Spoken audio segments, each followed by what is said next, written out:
penghiburku di waktuku susah,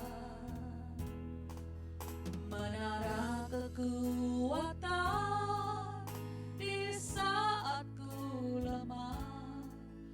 Engkaulah Tuhan Yesus,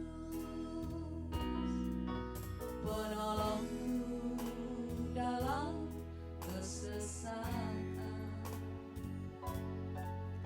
penghiburku di waktuku susah,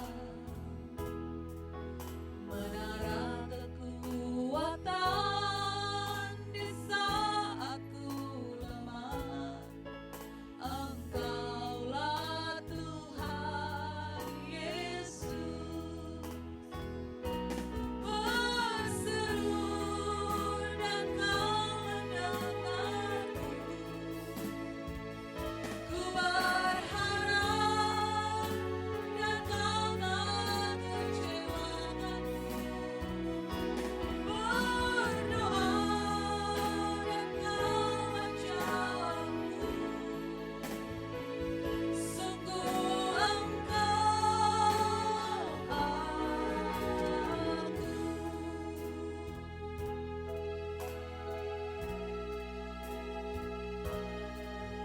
penolongku dalam kesesatan, penghiburku di waktuku susah, menara kekuatan di saat ku lemah. Engkaulah Tuhan Yesus,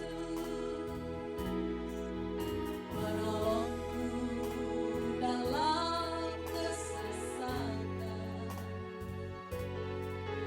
penghiburku di waktuku susah, menara kekuatan di saat ku lemah. Engkaulah Tuhan Yesus, berseru dan Kau mendengarku. Ku berharap dan Kau tak kecewakanku. Berdoa dan Kau menjawabku. Sungguh Engkau Allahku. Berseru dan Kau mendengarku. Ku berharap dan Kau tak kecewakanku. Berdoa dan Kau menjawabku. Sungguh Engkau Allahku. Sungguh Engkau Allahku. Sungguh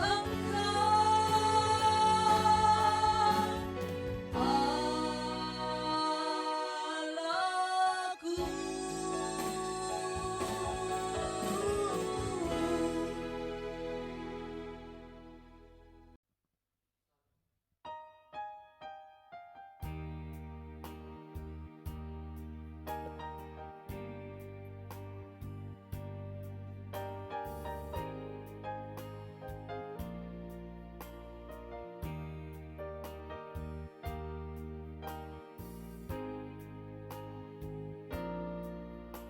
Hidupku bukti kebaikan,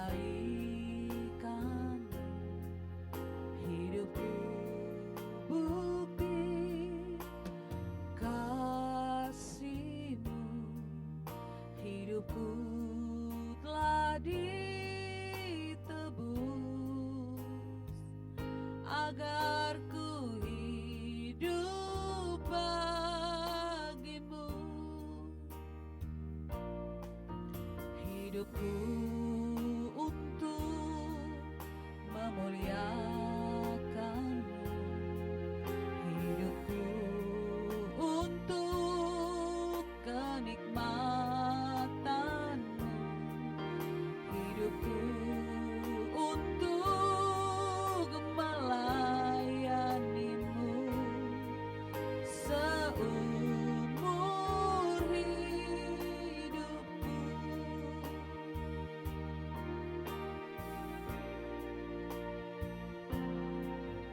Hidupku bukti kebaikan-Mu, hidupku bukti kasih-Mu, hidupku telah ditebus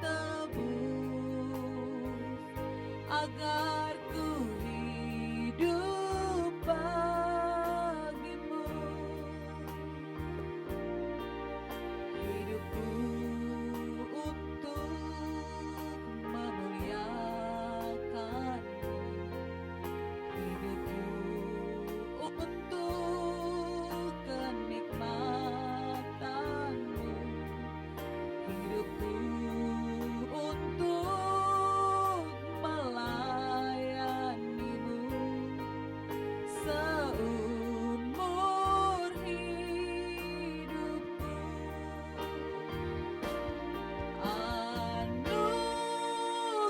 Anugerah-Mu besar,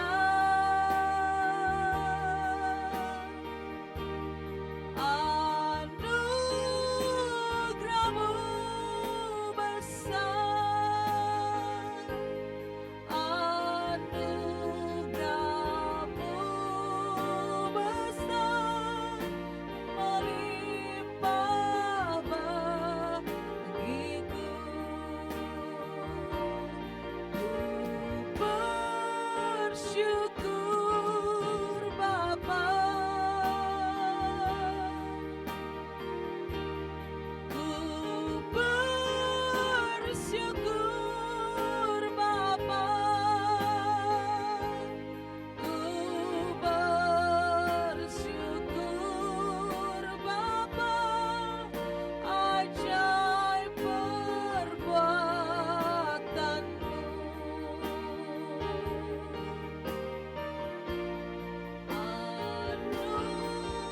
Anugerah-Mu besar, anugerah-Mu besar, anugerah-Mu besar, melimpah bagiku. Ku bersyukur Bapa, ku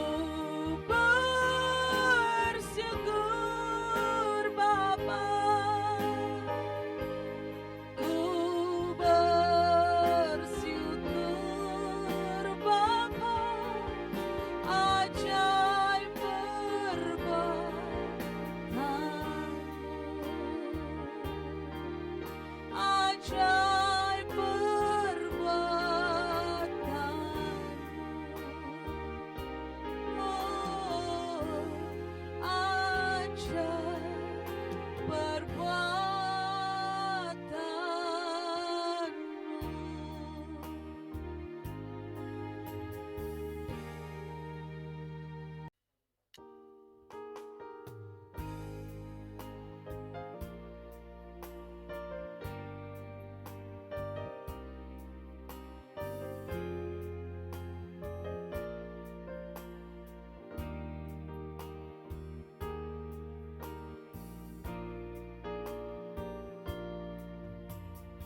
Ku kuatkan hatiku, percaya janji-Mu, hidup kekal Kau beri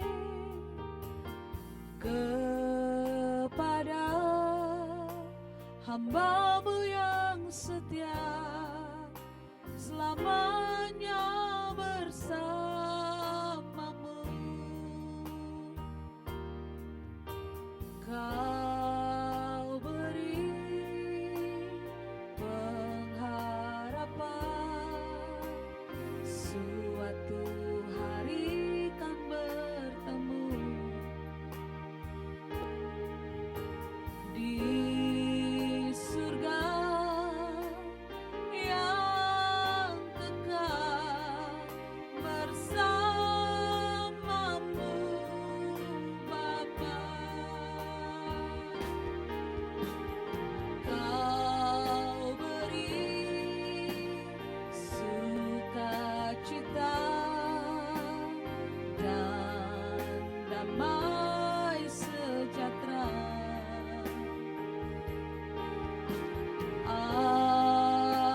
janjimu, hidup kekal kau beri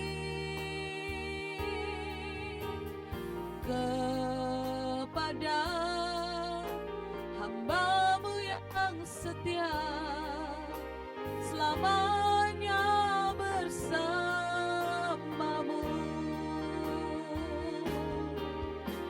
Kau beri pengharapan, suatu hari kan bertemu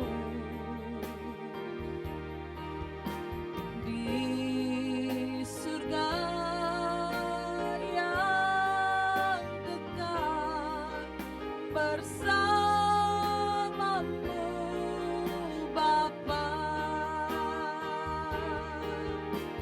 Kau beri sukacita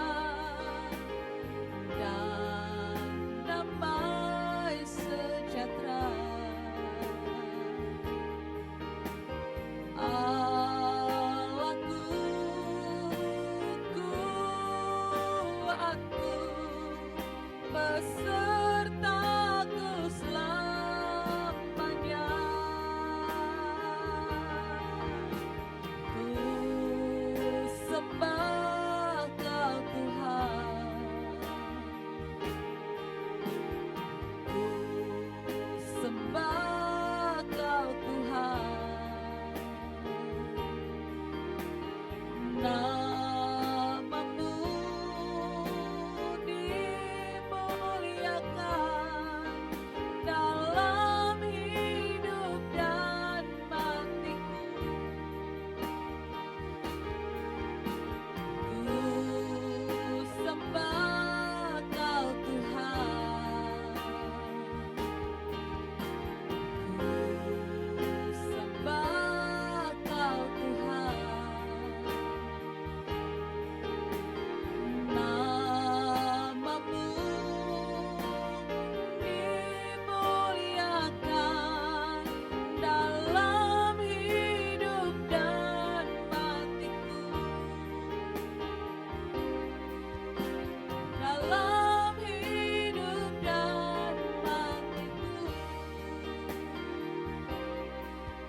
dalam hidup dan matiku.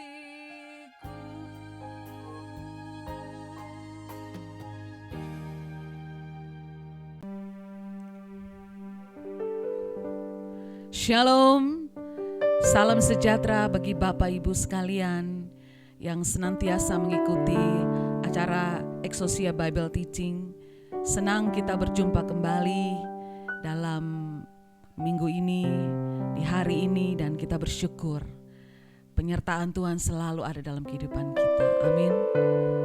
Dan marilah kita mempersiapkan hati untuk beribadah kepada Tuhan, masuk dalam hadirat-Nya yang kudus, agar kehidupan kita semakin diubahkan dari hari ke hari.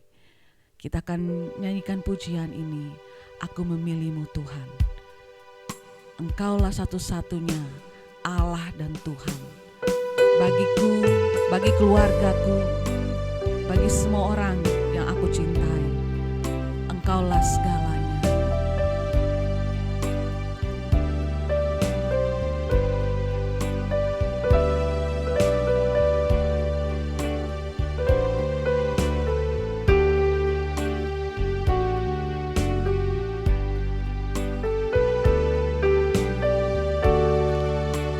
Aku memilih-Mu Tuhan, Kau segalanya bagiku. Ku mengenakan hidup-Mu dalam setiap langkahku. Diriku telah Kau beli dengan darah yang suci. Hidupku yang sekarang bukannya aku lagi. Sekali lagi, aku memilihmu Tuhan, aku memilihmu Tuhan. Kau segalanya bagiku, ku mengenakan hidupmu dalam segala jalanku. Diriku telah kau beli dengan darah yang suci. Hidupku yang sekarang ini bukannya aku lagi. Indahnya gemerlap dunia dan kemegahannya,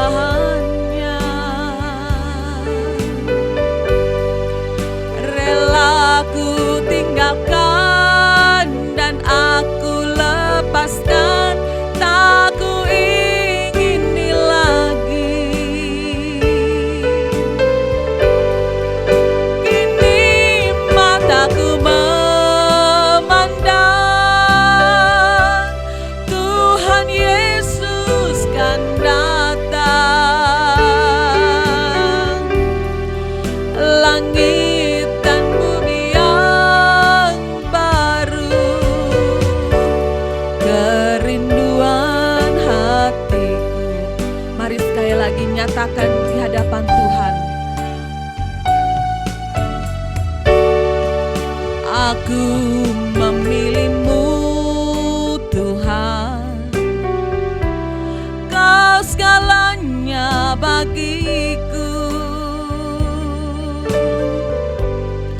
Ku mengenakan hidupmu dalam setiap langkahku. Kini telah kau beli dengan darah yang suci. Hidupku yang sekarang ini bukannya aku lagi.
kerinduan kita. Amin Bapak Ibu.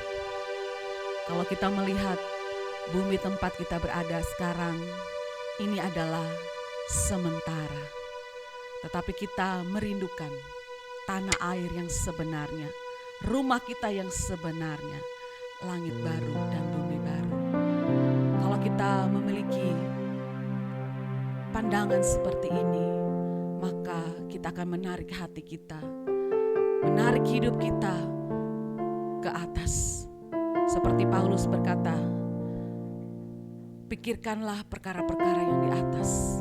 Karena perkara-perkara di atas itu adalah perkara-perkara yang membawa kemuliaan bagi Tuhan dan memberi kita kepastian bahwa Dia, Allah kita, sungguh benar-benar ada. Dan biarlah kita senantiasa merindukan itu dalam hati kita. Amin. Biar pujian ini boleh mengantar kerinduan kita kepada Allah, bahwa kita merindukan rumahnya yang abadi.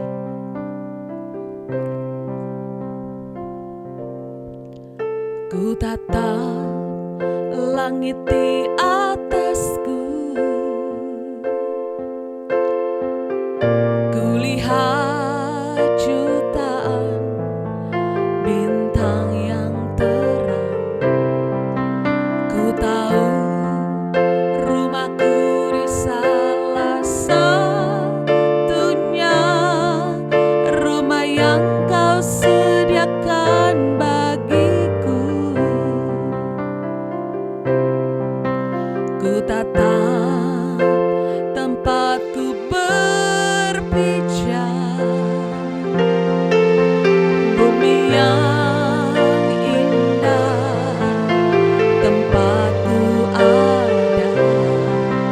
Ku tahu ini tak selamanya,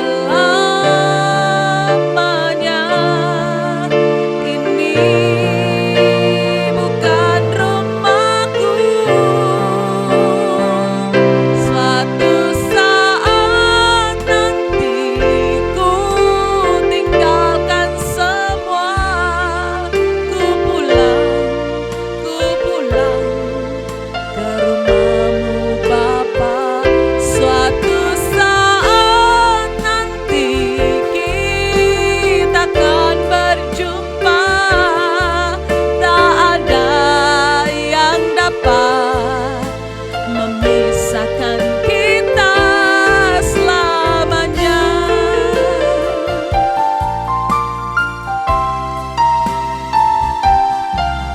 Ku tatap langit di atasku, ku lihat jutaan bintang yang terang. Ku tahu rumahku di salah satunya, rumah yang Kau sediakan bagiku. Ku tatap tempatku berpijak, bumi yang indah tempatku ada. Ku tahu ini tak selamanya, ini bukan rumahku. Suatu saat nanti ku tinggalkan semua, ku pulang ke rumahmu Bapa. Suatu saat nanti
sumpah yang terbaik bagi kami.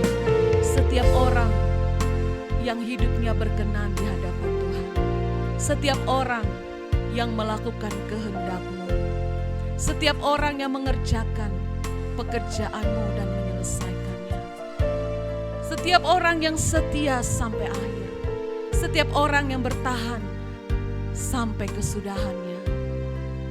Kiranya Tuhan memberkati kami, agar kami memiliki iman yang terus kami pelihara sampai hari kedatangan-Mu. Sebab kami merindukan hari itu Bapa.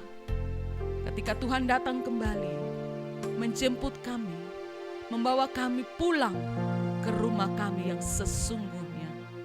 Dan kiranya Tuhan berfirmanlah melalui hamba-Mu. Biar setiap kebenaran yang disampaikan boleh membuat kami mengerti. Membuat kami memahami maksud-Mu Tuhan. Agar kami tidak menyia-nyiakan kesempatan hidup kami di dunia ini. Tetapi kami berlomba-lomba masuk dalam pertandingan yang Tuhan telah sediakan bagi kami. Pertandingan iman yang harus kami selesaikan sampai akhirnya. Terima kasih Tuhan Yesus. Kami mengucap syukur. Amin.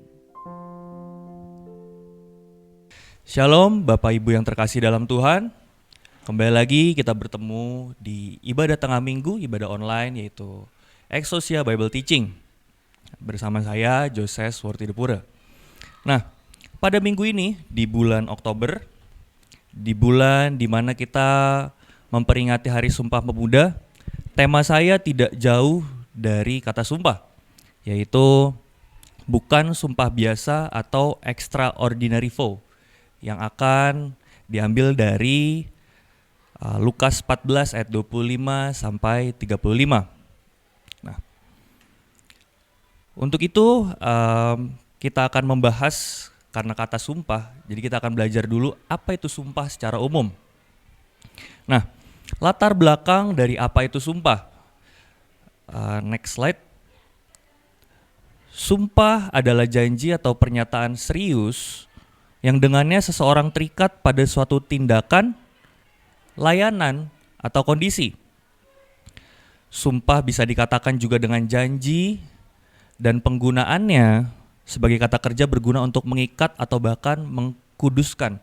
Nah, ini definisi sumpah yang sudah masuk ke ranah spiritual, di mana sumpah itu atau janji yang sebagai kata kerja itu ada untuk mengikat atau mengkuduskan. Biasanya kita mendengar ini di pernikahan, ya kan? Di saat orang-orang mengikat janji sucinya untuk sumpah sehidup semati, atau bahkan sumpah pejabat di mana mereka menaruh tangan mereka di atas kitabnya dengan kepercayaan mereka masing-masing untuk melakukan sumpah jabatan agar mereka dengan benar melakukan jabatannya dan pekerjaannya dengan baik. Oke, masuk ke dalam ranah teologi. Sumpah atau perjanjian dalam Alkitab, terkhusus perjanjian lama, memiliki beberapa sifat. Yang pertama, ada inisiasi dari Allah. Kalau kita perhatikan, janji atau sumpah yang ada dalam perjanjian lama ini diawali atau diinisiasi selalu dari Allah, bukan dari manusia. Nah, selanjutnya sumpah atau janji itu mengikat. Kenapa mengikat? Karena jika kita melanggar janji atau sumpah yang telah dibuat, maka akan ada ganjaran. Jika kita mengikuti atau mentaati perjanjian tersebut atau sumpah tersebut, kita pun akan mendapat satu hadiah atau reward. Nah, ada poin selanjutnya juga di mana sumpah ini adalah memiliki sifat berkelanjutan. Kita bisa melihat kenapa berkelanjutan. Kita lihat dari contoh janji Allah terhadap Nuh, janji Allah terhadap Abraham, dan janji Allah terhadap bangsa Israel, di mana janji Allah itu tidak hanya pada Nuh saja waktu itu, tapi untuk keturunannya juga, dan juga Abraham serta keturunannya juga. Oleh sebab itu, janji atau sumpah dalam perjanjian lama memiliki sifat berkelanjutan, karena tidak hanya untuk Nuh atau Abraham pada saat itu saja. Selanjutnya, sifat dari sumpah itu adalah atau janji itu nubuat. Kenapa nubuat? Karena sifat nubuat ini ingin dibuktikan atau diselesaikan di waktu yang akan datang, gitu. Jadi kata nubuat ini dari sumpah yang memiliki sifat nubuat ini bisa kita lihat contoh dari Abraham, di mana Allah memiliki perjanjian dengan Abraham tentang keturunannya. Maka salah satu sifat dari sumpah dalam Alkitab Perjanjian Lama adalah nubuat. Dan masih banyak lagi sifat-sifat dalam sumpah atau perjanjian dalam Alkitab Perjanjian Lama. Nah, sumpah atau janji sudah menjadi bagian penting dalam kekristenan, bahkan sejak masa Perjanjian Lama. Gitu. Oleh karenanya, pertemuan kali ini akan membahas bukan sumpah biasa atau extraordinary vow sebagai tanda kita mengikuti Yesus atau mengikuti Kristus. Nah, untuk masuk ke dalam pembahasan, mari kita baca dulu di Lukas 14 ayat 25 sampai 35. Boleh next slide-nya, langsung ke ayat saja. Nah, dalam perikop segala sesuatu harus dilepaskan untuk mengikuti Yesus.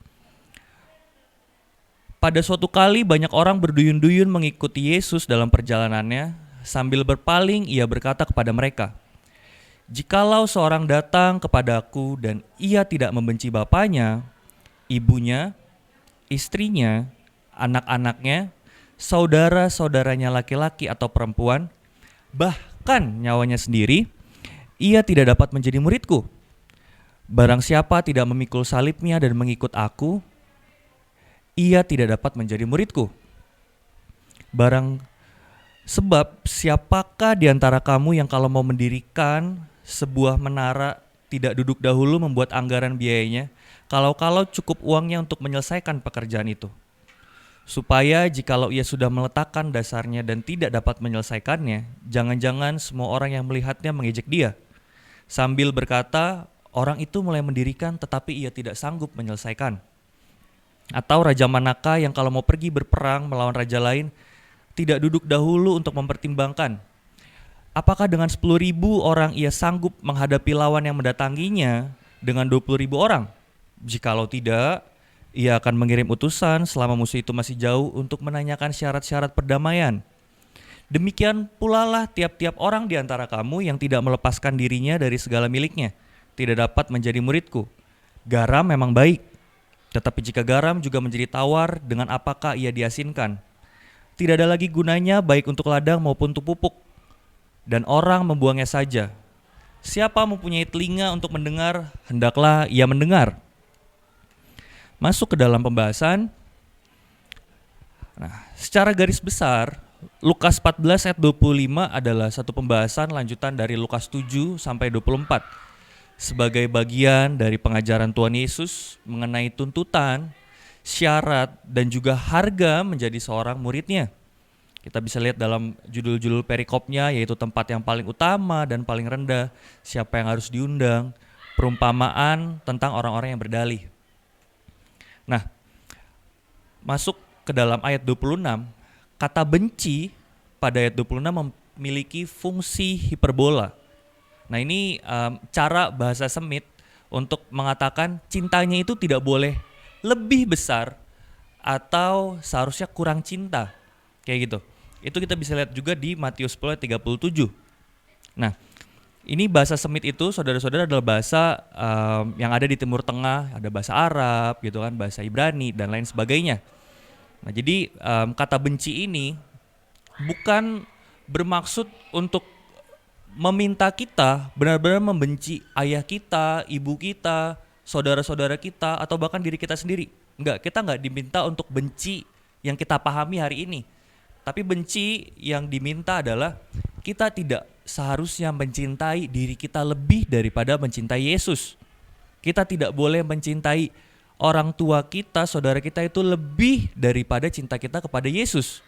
Nah, maka dari itu kata benci pada ayat tersebut juga menggunakan bahasa asli atau bahasa Yunani misei dari akar kata miseo yang dapat diterjemahkan sebagai I hate detest, loveless, atau esteemless. Di mana kata miseo ini benar-benar bisa juga diartikan sebagai membenci atau juga bisa diartikan menjadi cintanya tidak lebih besar atau cara menghargainya tidak lebih besar. Gitu. Oleh karenanya, dengan kata lain, Lukas 14 ayat 26 memiliki arti bahwa syarat mengikuti Yesus adalah dengan tidak mencintai apapun lebih daripada Yesus itu sendiri. Kita harus memiliki kesadaran untuk mencintai Yesus lebih besar dari apapun. Karena tidak mungkin Tuhan Yesus memberikan kita perintah untuk membenci, sedangkan dalam kitab lain Dia mengajarkan kita untuk saling mengasihi, bahkan mengasihi musuh. Nah, jadi kita harus memahami ayat ini adalah ayat di mana Tuhan Yesus berkata, kita ini nggak boleh mencintai yang lain apapun itu lebih besar daripada rasa cinta kita ke Tuhan Yesus. Gitu. Nah, masuk ke ayat 27. Nah, pada ayat 27, jika kita tidak memikul salib, maka kita tidak dapat menjadi muridnya. Jika kita belajar arti kata salib pada 2000 tahun yang lalu, salib itu adalah hukuman mati, Bapak Ibu.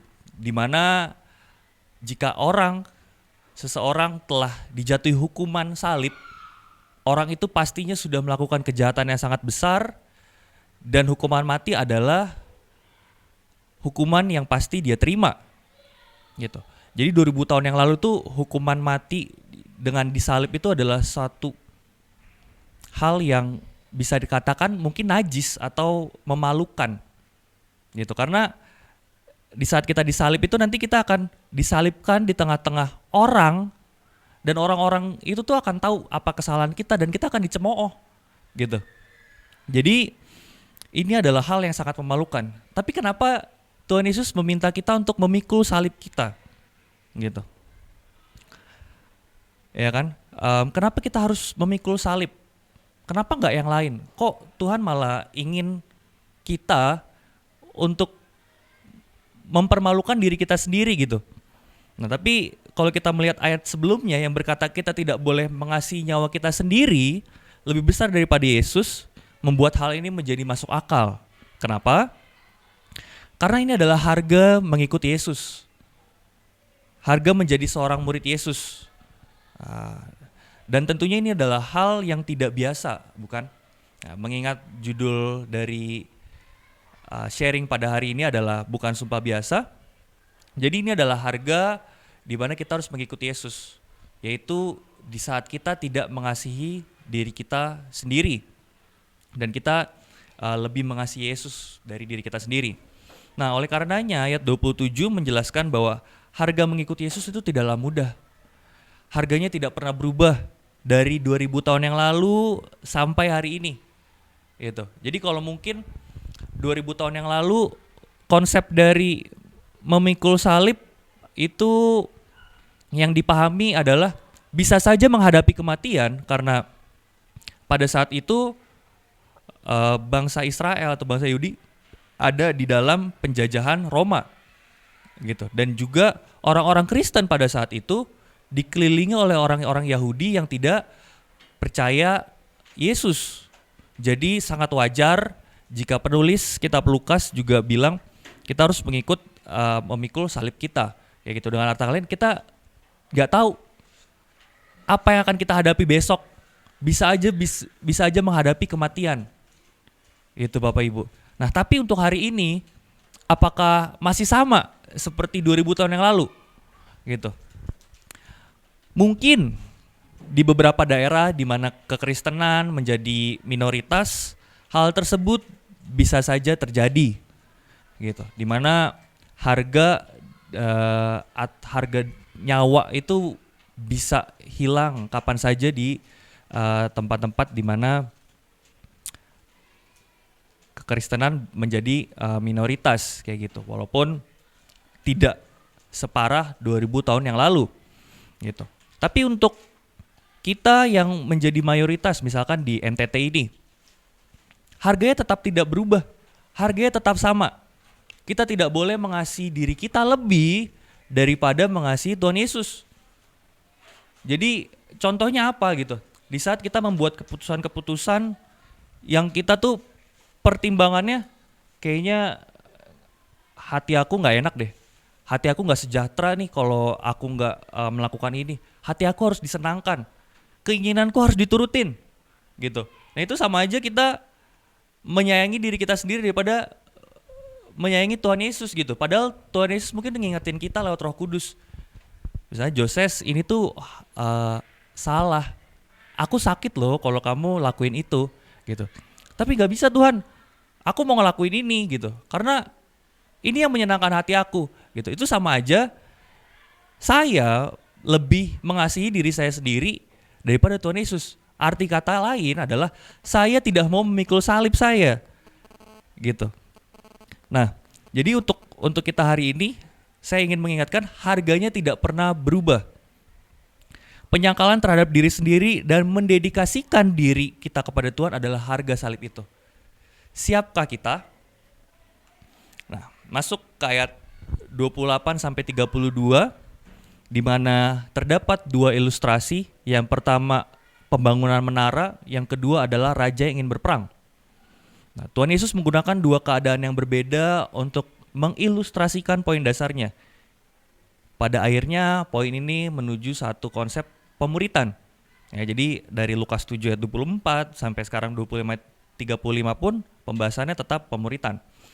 Nah, untuk menjadi murid dibutuhkan kesadaran yang matang dan sebuah komitmen karena harga yang dibayar sangatlah besar. Menjadi murid juga berarti taat dan disiplin pada nasihat. Arti kata lain, dengar-dengaran. Nah, kalau kita lihat kenapa Tuhan menggunakan ilustrasi ini. Yang pertama, di saat orang ingin membangun menara, dia harus duduk dulu nyiapin anggarannya. Kalau dia tidak bisa menyelesaikannya dan bangunannya cuma jadi setengah-setengah aja, hasilnya orang lain tuh akan ngelihat lalu mencemoohnya. Itu sama aja kayak kita ini udah tahu harga mengikuti Yesus. Kita lihat dari ayat 26 dan 27 di mana kita harus mengasihi Yesus lebih dari apapun. Tapi kita udah tahu harga yang sangat mahal itu kita coba bilang iya pasti bisa gitu kan. Tapi pas kita lakuin kita nggak ada disiplinnya.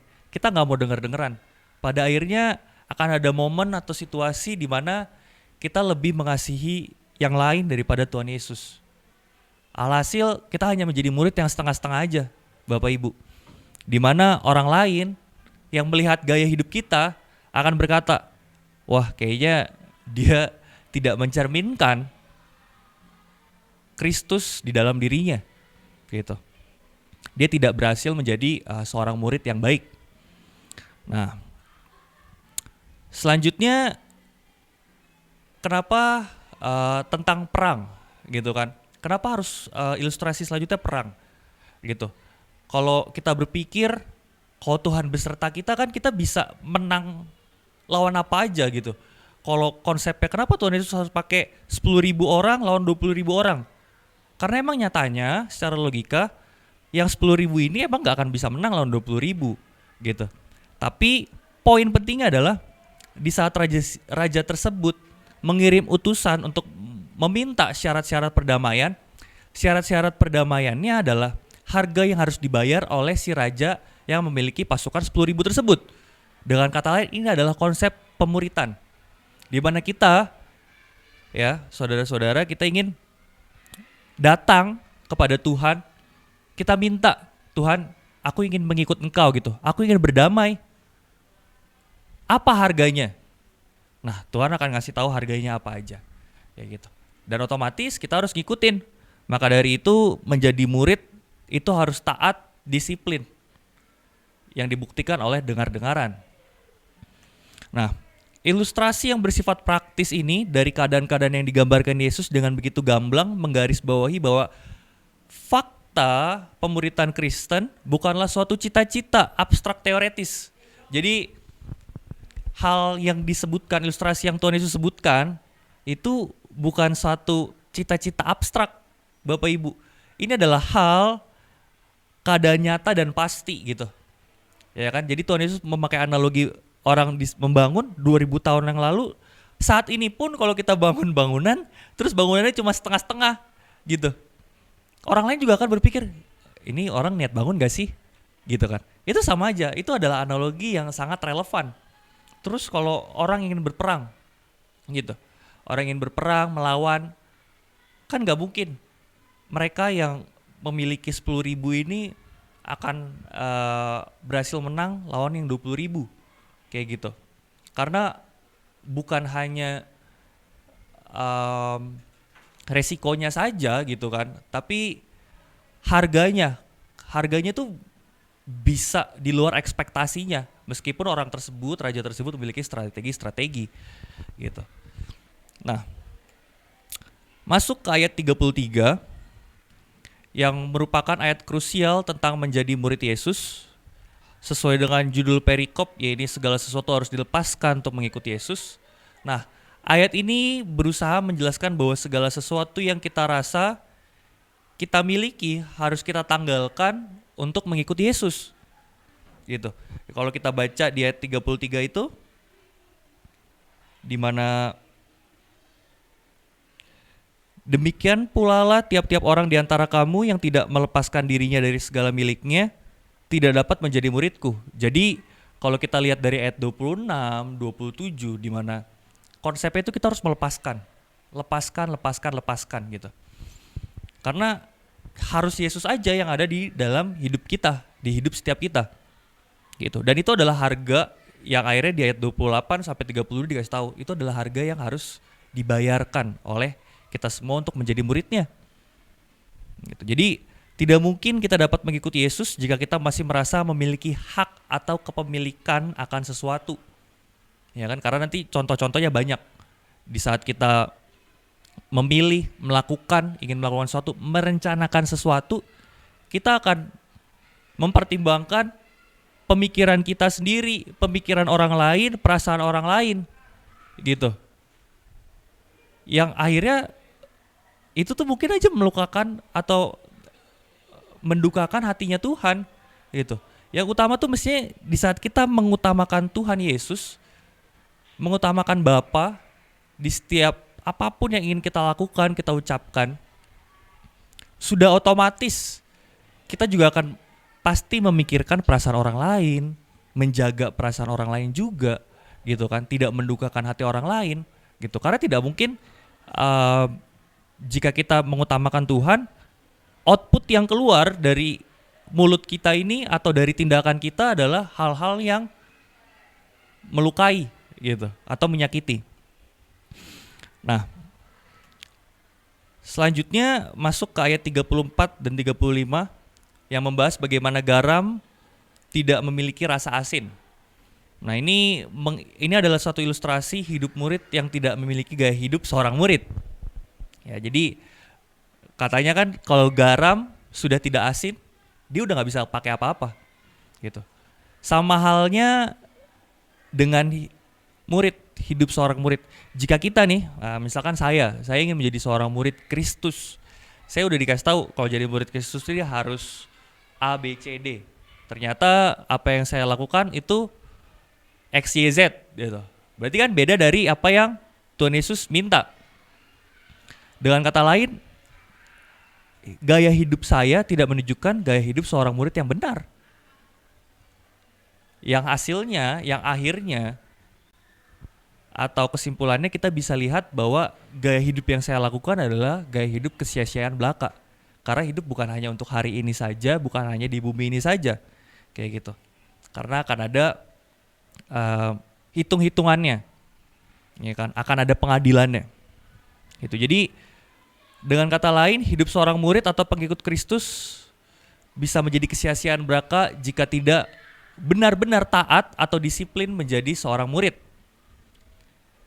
Hidupnya menjadi tidak memiliki arti.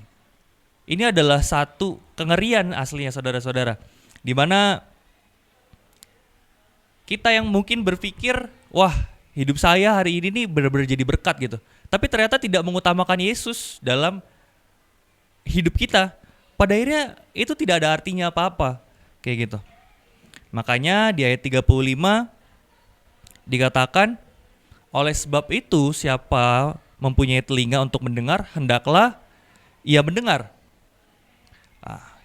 kita masuk kepada kesimpulannya di Lukas 14 ayat 25 sampai 35 menjelaskan harga yang harus kita ketahui untuk mengikuti Yesus adalah harga yang mahal atau tidak biasa. Dengan kata lain, ini juga menjadi ukuran pemahaman kita untuk mengetahui bahwa sumpah yang kita katakan sebagai pengikut Kristus bukan sumpah biasa. Jika di perikop itu adalah segala sesuatu harus dilepaskan untuk mengikuti Yesus, kita yang pada hari ini telah membaca perikop tersebut dan dapat menafsirkannya, mengartikannya, berarti ini adalah satu guidance atau satu pedoman. Ini loh tata caranya jika kita ingin mengikuti Yesus. Siap gak? Kalau kita siap, mari kita lakukan sumpah tersebut. Nah, maka dari itu ini adalah sumpah yang tidak biasa. Sumpah bukan sumpah biasa, di mana sumpah tersebut berisi sumpah untuk tidak mengasihi diri kita sendiri lebih daripada Tuhan Yesus. Kita tidak mengasihi ayah kita sendiri daripada Tuhan Yesus, ibu kita, anak-anak kita, saudara kita laki-laki maupun perempuan, dan apapun itu. Jadi hanya Yesus yang paling utama dan yang terutama, kayak gitu. Itu adalah ciri dari bukan sumpah biasa. Harga yang benar-benar menurut saya pribadi itu mahal karena prosesnya itu bukan hanya di perkataan hari ini, detik ini, tapi berkelanjutan. Mengingat sumpah yang ada dalam perjanjian lama yang telah disebutkan itu mengikat dan juga berkelanjutan, ini juga sifatnya berkelanjutan. Selalu akan ada ujian yang datang untuk membuktikan bahwa kita adalah murid yang taat, disiplin, dan dengar-dengaran. Nah, sekali lagi, ini bukan sumpah biasa. Oke. Mari kita satu dalam doa. Bapa, terima kasih anakmu telah selesai memberikan sharing tentang tema bukan sumpah biasa. Semoga apa yang kita pelajari hari ini tentang mengikut Engkau, tentang apapun yang harus kita lepaskan, menjadi satu sumpah atau ikrar yang bukan biasa, yang benar-benar kita jalani secara berkelanjutan hari demi harinya, bersama Engkau tentunya. Bapa, terima kasih atas kesempatan yang baik ini. Hamba-Mu telah selesai berbicara. Semoga ini menjadi berkat bagi kami semua. Terima kasih, terpujilah nama-Mu selamanya. Amin.